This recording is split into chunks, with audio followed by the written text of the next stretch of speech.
नमस्कार, मैं Niki Maurya. Welcome to my channel SS Bharat.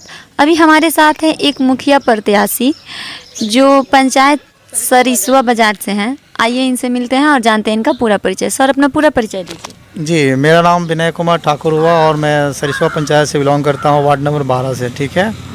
और सबसे पहले तो मैं मीडिया बंधुओं को मेरे दिल से शुक्रिया और अभिनंदन है। सर, ये आपका फर्स्ट चुनाव है या सेकंड चुनाव? जी, मेरा ये सेकंड चुनाव है। इसके पहले जब आप चुनाव लड़े थे उसमें कौन सा स्थान था आपका? मेरा स्थान तो चौथा पांचवा था। ठीक है। और हम इसके पहले शिक्षा से जुड़े रहे, आज भी जुड़े हैं, लेकिन मुझे अनुभव रहा नहीं और मुझे मौका मिला चुनाव पंचायत फाइट करने का। लेकिन मुझे जितनी भी जनता जनार्दन मुझे चाहा, उनको अभिनंदन है और वंदन है। सर, जब आप पिछले इलेक्शन में खड़े हुए थे, नहीं जीतने के बाद भी आपने जनता का सेवा किया है? जी, मैं तकरीबन 2-3 साल पहले से मैं पुनः दूसरे चुनाव के लिए तत्पर तैयार हूँ। और मेरा बैक स्टेटस उतना अच्छा रहा नहीं। मैं कदापि नहीं सोच रहा था कि मैं चुनाव में आऊँगा, लेकिन मुझसे जितना हुआ, मैं पिछले छठ पूजा से मतलब मुझसे जो होना था वो मैं किया, मदद में हूँ, आज भी मदद में हूँ। ओके सर, जो आपके पूर्व मुखिया जी, अभी तो वर्तमान में हैं ही, जो मुखिया जी हैं, उन्होंने आपके क्षेत्र का विकास किया है? देखिए, वो अपने स्तर से क्या किए हैं वो तो यहाँ की जनता ही बताएगी, लेकिन मेरे समझ से आप भी यहाँ आगंतुक हैं। आप रोड की जर्जर स्थिति देख सकती हैं। एक रोड से ही आपका मैप पूरा पता लग जाएगा कि यहाँ पर क्या विकास हुआ।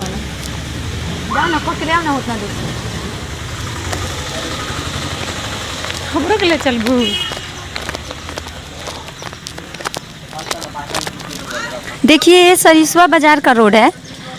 कितना जर्जर अवस्था है इस रोड की।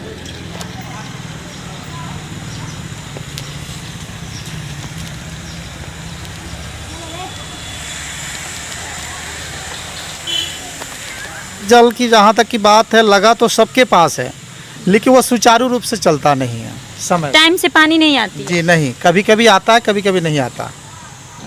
अच्छा सर, यहाँ पीएम आवास कितना % लोगों को मिला है? पीएम आवास लगभग पिछला रेकड़ के तहत बता रहा हूँ मैं कि 40% मिला ही होगा। अच्छा, उसमें हर पंचायत में घूस लग रहा है। यहाँ पे कितना घूस लगा? जी, यहाँ तो मतलब हमको लग रहा है कहीं 20,000 में कोई फंस जा रहा है, कहीं 25,000 में फंस जा रहा है। जैसा कैंडिडेट वैसा जी जी जी, वह डिपेंड ऑन कैंडिडेट पर निर्भर करता है। जी हाँ, शौचालय में लगभग ठीक ठाक है यहाँ, लेकिन वहाँ भी डोनेशन करना पड़ा है। कितना? बहुत ज़्यादा करना पड़ा है। 80% डोनेशन पर हुआ है। यहाँ मुखिया जी अपने स्तर से बनवाए हैं या लोगों को पैसा दिए हैं? देखिए, यहाँ उनके अलावा भी कुछ लोग ठेकेदारी किया है। अब जो किया है वो तो अब सामने प्रकट होगा ही होगा क्या, लेकिन क्या सही है क्या गलत है उसका तहकीकात आप अपने स्तर से करवाएंगे तो ज़्यादा बेहतर रहेगा। लेकिन विडंबना यह है कि इतनी सारी पद होते हुए इस सरिस्वा पंचायत का मुझे दुर्भाग्य है कि सबसे पहले हमारे इस बाज़ार से लगभग 5-7 गांव जो है अटैच है। यहाँ की औरतें आती है बैंक से पैसा वैसा निकालने के लिए, लेकिन उसके लिए एक शौचालय नहीं बना। लेकिन नियम तो बनना चाहिए कि उसके लिए शौचालय होना चाहिए। हम पुरुष हैं तो कहीं जाकर अपना कहीं खड़ा होकर ये कर लिए, लेकिन सबसे दिक्कत और सबसे प्रतिष्ठित बात यह है कि उन लोग का भी एक स्थान होना चाहिए। वो पद कोई हो, प्रमुख हो, मुखिया हो, सरपंच हो, एटसेट्रा, लेकिन ये लोग आज तक इससे वंचित रहा। हाँ, हाय वोट कैसे मिलना चाहिए, नहीं मिलना चाहिए, बस वो वोट के पीछे भागे जा रहा है। ओके सर, अभी आप जब जाते होंगे फील्ड में वोट के लिए, ऐसा व्यक्ति आपको दिखता है जिसको पीएम आवास की आवश्यकता अति आवश्यक हो और उसको नहीं हो? बिल्कुल बहुत सारे मिलते हैं। उन पर भी मतलब वार्ड के माध्यम से हो या उसका या दलाल के माध्यम से हो प्रताड़ित किया जाता है। तुम इतना नहीं दोगे तो नहीं होगा तुम्हारा। लेकिन ऐसा नियम कहीं नहीं है। ऐसा अगर जिसका नाम आ गया है, लिस्ट में आ गया है, तो उसको मिलना ही मिलना है, लेकिन उसको किसी तरह से धमकाया जाता है कि ना तुम दो नहीं तो कट जाएगा। ये सारी बातें तो होती है। सर, आप अपने पंचायत के बारे में क्या सोच रहे हैं? देखिए, ऐसे तो ये मेरा दूसरा चुनाव है और मैं इस पर तत्पर प्रयासरत हूँ कि अगर हमको हमारी अगर ताकत मिलती है तो ताकत के तहत और नियम के अनुकूल गलत तो हम नहीं करेंगे, क्योंकि हम भी इंसान हैं। इंसान गलत का पुतला होता है। वो गलत करना चाहता है, लेकिन मेरी प्रयास रहेगी, अथक प्रयास रहेगा कि मैं अच्छा करूं और जो भी नियम के अनुकूल आवे सब में बंटवाया जाए। Okay sir. सर जब आप जीत के आइएगा जी। तो सबसे पहले अपनी जनता के लिए क्या कीजिएगा? सबसे पहले मेरा पहला कदम हमारे वार्ड वाइज एक सेंटर बनवाएंगे और उस सेंटर के तहत जो भी बेरोजगार लड़के हैं उसको रोज़गार में लाया जाएगा।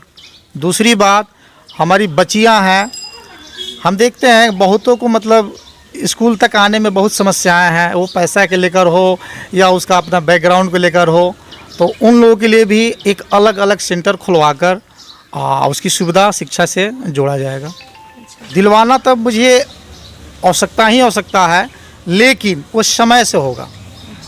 ऐसा नहीं कि हाँ आज हम जुगलूंबाजी कर दे जनताओं के बीच कि नहीं हम जीतते हैं तो तुम्हारे लिए तो हम 1 जनवरी में तुम्हारे लिए हम ये करवा दूंगा, तो ऐसा नहीं, हम ऐसा वादा कुछ नहीं कर सकते हैं।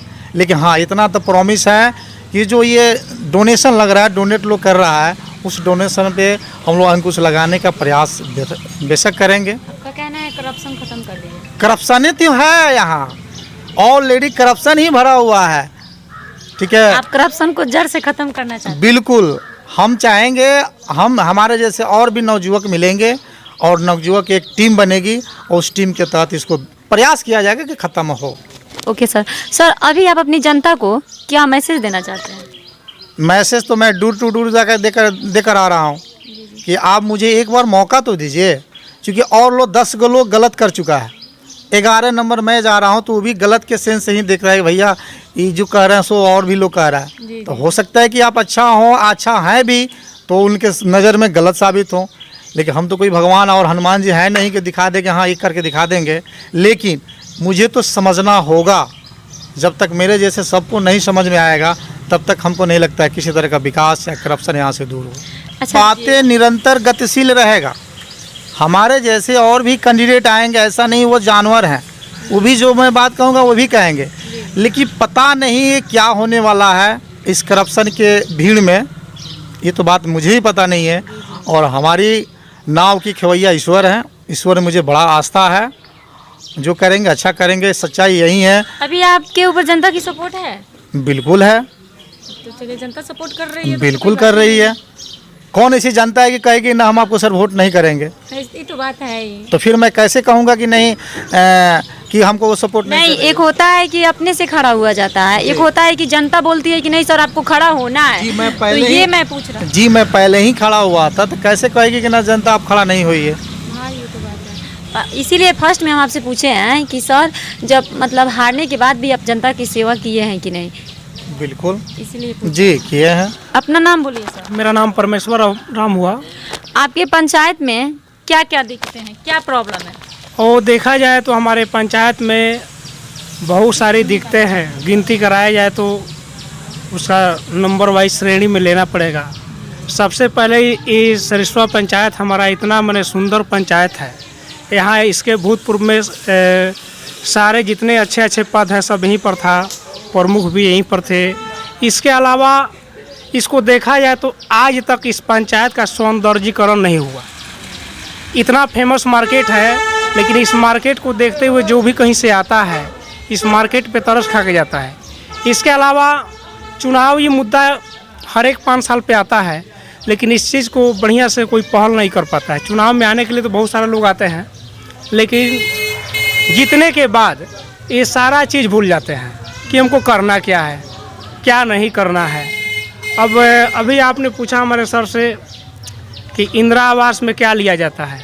मैं तो ऐसे मैंने चिट्ठा रखा हूँ जिससे नहीं लेना चाहिए। मैं तह तक जाके पूछा कि भाई तुम कितना दिया है, तो बोला कि छोड़िए ना, हम जो दिए हैं सो दिए हैं। हमको नहीं बताओ ना, हम जा रहे हैं कहने किसी से कि तुम इतना दिया उतना दिया है। एक आदमी से पूछा गया तो वो बोला कि मैं 28,000 दे चुका हूँ। एक आदमी से पूछा गया तो वो बोला कि मुझसे 25,000 रुपये लिया गया है। ऐसे ऐसे करके कितना मैंने, जब 2 आदमी से हमने क्लियर पूछा तो जितने भी हमारे पंचायत में इंदिरा आवास बने होंगे सब लोग दिए होंगे, इसमें 2 राय की बातें नहीं है। कोई छोटी छोटी काम आ जाती है तो 200-100 रुपये लेके मैंने पेपर भेजा जाता है। ये अलग से ये कहाँ का नियम है मुझे पता नहीं चलता है। लेकिन मैं इस बार सारे मुखिया प्रत्याशी से ज़रूर पूछना चाहूँगा कि आप लोग चुनाव में आते क्यों हैं, आपका रीजन क्या है, आपका विजन क्या है। आप करना क्या चाहते हैं? मेरा नहीं, इनका ही लाइए। तो इतना पूछने के बाद ये सब लोग तो वादा करते हैं। आज की डेट में लीजिए तो देखा जाए तो इस पंचायत का वो हालत है, कोई कह रहा है कि हम 10 लाख रुपए खर्चा करेंगे, कोई कह रहा है 20 लाख रुपए खर्चा करेंगे, चुनाव जीतेंगे तो जीतेंगे। एक चीज़ बताइए मैडम, जो 10 लाख 20 लाख रुपया जो खर्चा कर रहा है, चाहे वार्ड वाइज लोग हैं बोल रहा कि वही वोट 5,000 रुपये लेकर खरीद के जीतेंगे, तो हमारे कहने का मतलब है जो रुपया खर्चा करके जीतेगा तो सबसे पहले पैसा वो कहाँ से वसूलेगा? गवर्नमेंट से। देखिए, अगर वही पैसा वो पहले खर्च कर दिए होते तो आज ये घर घर पैसा देने की जरूरत ही नहीं होती। ये तो बात की बात है, ये चुनावी माहौल है। जब चुनावी आता है तो भादों की मेंढक की तरह सब लोग खड़े हो जाते हैं, पैक पा करके वो काला काला निकलता है, देखें उस मेंढक को। तो ऐसी चुनावी मुद्दा है कि क्या बताया जाए। जब जब कोई भी प्रश्न रखा जाता है, एक बार मैंने एक डीलर से सवाल किया, एक चीज़ बताइए आपके सामने तो लोग गाली देखे जाता है, आप गाली सुनते क्यों हैं? तो बोला क्या करें, मजबूरी है। हम कहे चोर चोर मौसियारा भाई, यानी सब लोग अटैच है तो गाली तो सुनना पड़ेगा। और बाद में जब हमने पूछा कि भाई इतना कुछ करने के बाद में आपने गाली क्यों सुना, तो क्या बताऊं, सामने ही लोग गाली दे रहा है, सामने ही घूस ले रहा है। अब हम कैसे कहें कि हम देते हैं? बहुत सारी बातें हैं। और वार्ड वाइज लिया जाए तो सब लोग तो मैंने वार्ड का विकास करने के लिए आता है, लेकिन देखा जाए अभी देखिए नल जल का व्यवस्था जो है कहीं फूट के कहीं बह रहा है, किसी का टूटी गायब है। पानी आता है 1 घंटा 2 घंटा सवेरे और 2 घंटा शाम को, अचानक लाइट कट गई, पानी गायब हो गई, और क्या बताया जाए। अच्छा सर, आपको यकीन है कि अब दूसरे मुखिया जी आएंगे तो वो अच्छा से आपकी? ये तो मैं यकीन के साथ नहीं बोल सकता, क्योंकि मैं अंतर्यामी हूँ नहीं। सब लोग अपना अपना प्रयासरत रूप से अपना अपना वोटिंग कर रहे हैं, वोट मांग रहे हैं, चुनाव जीतने के लिए सब लोग तैयार हैं।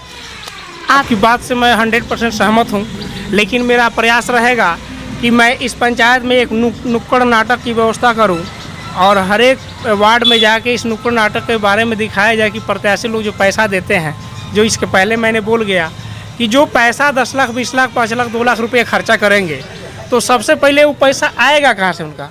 मान लीजिए पिछले चुनाव में कोई हार के 10 लाख खर्चा कर दिया, इस चुनाव में बोल रहा है कि हम 20 लाख रुपए खर्चा करेंगे लेकिन चुनाव जीतेंगे, तो दोनों को प्लस किया जाए तो 20 10 30 लाख हुआ। तो ये 30 लाख रुपया लगा कि एक मुखिया पद का चुनाव जीतने का रीज़न क्या है? तो ये 30 लाख रुपया सबसे पहले जनता से ही वसूली जाएगी, या सरकार उनके लिए कुछ व्यवस्था अलग से रखा है? नहीं ना रखा है। तो जनता अब समझे कि जनता क्या करेगी। हम तो कहेंगे जनता से मेरा यही गुजारिश है कि बात सबका सुने। पैसा दे रहा है कोई, अब देखिए मैडम, अब क्या बताया जाए, पैसा भी कोई प्रत्याशी आकर दे रहा है, भैया इसको रख लो, ये है इसको रख लो, हमारे ऊपर कर्जा दिया, हमारे ऊपर ध्यान दे देना, पहले से कर्जा दिया हमको, तो हमारे ऊपर ध्यान देना। तो अगर ये भैया पैसा नहीं लेते हैं तो समझ जाएगा कि हमको वोट हमको नहीं देंगे। अब मजबूरी है जनता के पास, जो दे रहा है सो लेना पड़ रहा है, और नहीं लिए तो सीधे अटैक करेगा कि नहीं हमको वोट देगा ही नहीं। अब जनता के पास अथक मजबूरी हो गई है कि सब प्रत्याशी का बात सुनना चाहिए। कि आप अपने पंचायत को कैसा बनाना चाहते हैं? मैं तो 10 साल से ही सपना देख रहा हूँ कि ये पंचायत अगर निर्मल बन जाए तो बहुत ही अच्छा है। आपकी पूरा मतलब ये है कि आप निर्मल पंचायत बनाना चाहते हैं? प्रयास तो मेरा यही है कि ये अच्छा बने, निर्मल बने और सारे लोग सुख चैन और अमन से रहे। प्रयास हमारी यही है। और जनता से भी कुछ कहना चाहते हैं? जी, अगर जनता से हमारी यही गुजारिश है कि ये बार बार जो मर रहे हैं, बार बार मरने से अच्छा एक बार मरिए। चाहे ये जो 5 साल का जो सुख है, चाहे 5 दिन का सुख है, उसको जब तक कन्वर्ट करेंगे नहीं, सोचेंगे नहीं, समझेंगे नहीं, तब तक हमको नहीं लगता कि विकास आगे होगा या कोई जीत पाएगा। अगर गलत कोई प्रत्याशी जीत भी जाता है तो अभी हमारे सर ने बोला है कि हाँ, अगर कोई पहले या अभी के चुनाव में पैसा इन्वेस्ट कर रहा है तो हर पैसा के पीछे रीज़न मैम रिकवरी रेट होता है। अब कोई ऐसा बिजनेस नहीं है, छोटा बड़ा, वो लघु हो या कुटीर हो या एटसेट्रा जो भी हो, तो उसमें बगैर पैसा का काम लगे, उसमें पैसा इन्वेस्ट होना है तो होना है। लेकिन अब ये जनता को सोचना है। और खैर जनता भी, मुझे पूर्ण विश्वास हो गई है कि जनता जागरूक हो चुकी है, क्योंकि मेरे बगल के पड़ोसी कहिए या बगल के जो महजी पंचायत है, मतलब इसके पिछले बार गिरीश लाल थे वहाँ हमारे मुखिया, ठीक है, लेकिन इस पंचायत में उनके द्वारा काफ़ी इन्वेस्टमेंट किया गया, हैवी इन्वेस्टमेंट। लगभग आपको अप्रॉक्स मैं बता रहा हूँ 42 से लेकर 50 लाख रुपया खर्चा किए थे, लेकिन यही तो हुआ, 50 लाख खर्चा करके उनकी हार में तब्दील हुई। ठीक है, तो मुझे पूर्ण विश्वास है कि जनता अब जग चुकी है और जी अच्छे प्रत्याशी की चुनाव करेगी। मुझे प्रयास है और विश्वास भी है। Okay, thank you sir. बने रहिए मेरे चैनल एसएस भारत के साथ। Please like share and subscribe my channel SS Bharat. जय हिंद।